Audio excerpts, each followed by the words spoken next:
Hello, hello, bienvenue, merci d'être avec nous en direct de Palexpo à l'occasion de la 88e édition du Salon international de l'automobile. On a le plaisir d'être sur le stand de Toyota en compagnie de quelqu'un que vous connaissez extrêmement bien ici à Palexpo. C'est régulièrement du reste le chouchou du public. On parle évidemment du cavalier Steve Gerda. Steve Gerda, bonjour. Bonjour. Merci beaucoup d'être avec nous. On a plaisir de vous voir dans une autre ambiance que le concours hippique. C'est vrai que de vous voir, j'ai envie de dire en tenue civile, ça nous fait un peu drôle parce qu'on a souvent l'habitude de vous voir en tenue d'équitation.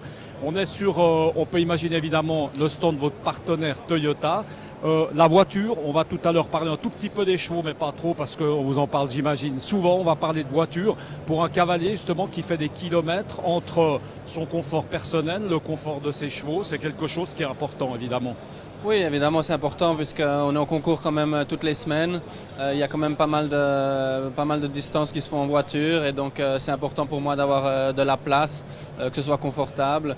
Et puis en plus, si j'arrive à tirer un van pour une remorque pour prendre mes chevaux, pour transporter mes chevaux, c'est sûr que c'est des choses qui sont importantes et puis qui peuvent facilement faciliter la vie. Alors justement, les chevaux moteurs, si vous me permettez, ça c'est pas forcément la priorité. C'est plutôt le confort, c'est plutôt le silence, ça c'est important. Oui, enfin vraiment le confort et puis pour moi c'est important d'avoir une voiture disons passe-partout, je ne dois pas me préoccuper de l'état du terrain ou des routes et justement qu'il y a assez de force aussi pour tirer une remorque si jamais je dois transporter mes chevaux.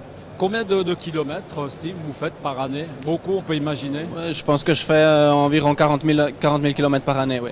Et le vent, forcément que ce n'est pas vous qui le conduisez, c'est plutôt... Oui, non, avec la voiture aussi, ça m'arrive en semaine, si je pars pour un entraînement avec 2 chevaux, ou si je dois aller chercher un cheval à la douane, ou aller pour des papiers, ou faire quelque chose, ou des fois, plus grave, si on doit amener un cheval en clinique ou quelque chose, c'est vraiment pratique et ça peut bien des fois nous sortir de quelques situations. Alors, votre voiture, à préciser, Steve, que vous utilisez régulièrement, ce n'est pas forcément le modèle qui est là derrière, qui est un modèle hybride, c'est plutôt, on peut imaginer un 4x4, quelque chose d'un tout petit peu un peu plus cossu. Tout à fait, j'ai donc le 4x4 de Toyota, le Land Cruiser, depuis plus d'une année maintenant et qui me convient très bien pour toutes les situations. La voiture, c'est quelque chose pour vous qui est important, ça vous intéresse. Ça veut dire que là, par exemple, vous allez aller tournicoter, aller voir les belles voitures, les Lamborghini, les Ferrari, ou c'est pas un truc qui vous amuse plus que ça? Vous préférez faire le tour de peut-être des concours hippiques et d'aller voir des chevaux à vendre Non, je ne suis pas un fan de grosses voitures. Il y a toujours un petit intérêt, mais j'avais déjà fait une fois le tour, disons, il y a une année ou deux. Et voilà, les derniers modèles les plus puissants ne sont pas spécialement ce qui m'intéresse. Comme j'ai dit, c'est d'autres choses que j'ai besoin et je laisse cela aux spécialistes. Allez, comme ça, si on vous disait, tu peux en prendre une là, Steve, serre-toi. Laquelle, par exemple? Qu'est-ce qui fait rêver Steve Gerda? Franchement, il y a quelque chose qui fait rêver en voiture? Non, les voitures, voilà, c'est... C'est quelque chose pour se déplacer, ouais, c'est utilitaire. C'est utilitaire et ma voiture me convient parfaitement et je ne m'imagine pas avoir quelque chose d'autre. Si vous aviez beaucoup d'argent, on achèterait peut-être plus facilement des chevaux, on aura compris que des voitures, Steve, c'est ça? Il y a des priorités, si j'avais beaucoup d'argent, je pense que voilà, il y a d'autres priorités, il y a des beaux chevaux à acheter sur Terre. Il y a des beaux chevaux et il y a d'autres causes qui sont, je pense, peut-être encore plus importantes que d'avoir une belle voiture. Obligé de parler quand même cheval un tout petit peu, Steve. Là, j'ai vu que vous reveniez d'Italie il n'y a pas longtemps, où là, vous aviez plutôt pris les jeunes chevaux, évidemment, parce qu'il faut les former, on peut le rappeler. Ça se forme des jeunes chevaux si on veut des cracks. Et puis là, maintenant, la suite, pour vous, elle s'articule comment?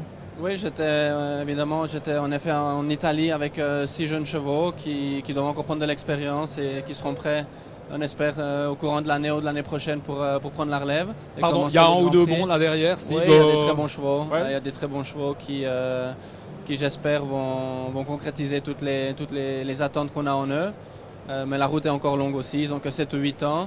Et puis moi personnellement, on a le premier grand chelem de l'année à Sertogenbosch, le Dutch Masters, qui va commencer jeudi. Et puis un petit peu plus loin, dans un peu plus de 3 semaines maintenant, on a le premier très très grand rendez-vous de l'année avec la finale Coupe du Monde à Paris.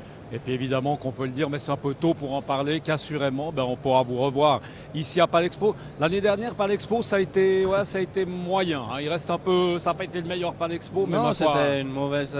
Voilà, c'était pas assez bien pour moi. Les chevaux ont très bien sauté, on était 4e d'un Grand Prix, on a fait 4 points malheureusement dans le Grand Chelem. C'est des choses qui arrivent et il faut simplement continuer à travailler, essayer de revenir plus fort l'année prochaine. Et puis c'est vrai que vous avez mis la barre toujours tellement haute que c'est assez difficile de faire mieux. Merci beaucoup en tout cas Steve d'avoir été avec nous. Et puis nous on se retrouve cet après-midi, on va se balader un peu par ici, vous l'aurez compris, on est à Palexpo, salon de l'auto de Genève. À tout à l'heure, ciao.